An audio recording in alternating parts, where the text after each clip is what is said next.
Assalamualaikum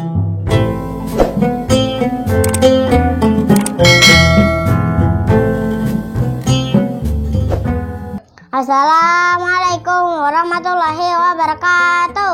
Bapak-bapak, ibu-ibu yang saya hormati, ibu guru yang saya hormati, teman-teman yang saya cintai, perkenalkan nama saya Ilham bin Bapak Mahfudin.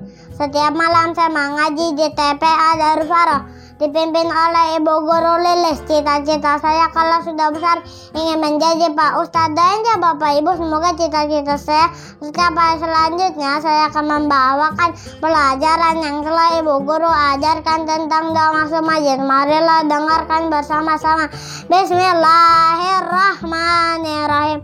Allahumma tafni abwaaba rahmati. Amin. Ya Allah, bukakanlah pintu-pintu rahmat-Mu. Sekian dari Ilmu Pinipin makan sambal terasi. Ilmu ucapin terima kasih. Wassalamualaikum warahmatullahi wabarakatuh.